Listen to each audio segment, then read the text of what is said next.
Welcome to the Banker Lamp. Please enjoy the video. In this video, I will show how to change a Jeep Compass cabin air filter. Start by emptying the glove box and releasing its stops so it drops downward. Remove the filter cover clips, slide out the old filter, and inspect the housing for debris.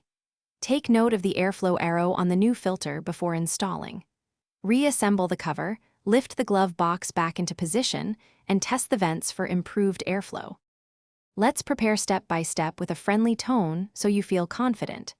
Gather a replacement filter made for your compass, a flashlight to see inside the housing, and a soft brush to clear leaves and dust. Make sure the car is off and on level ground for safety.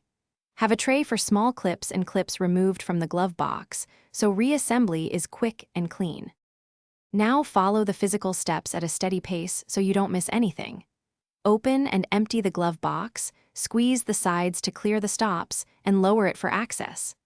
Unclip the rectangular filter cover, pull the old filter straight out, and clean the cavity with a brush or vacuum. Fit the new filter with the arrow toward the cabin, replace the cover, and return the glove box.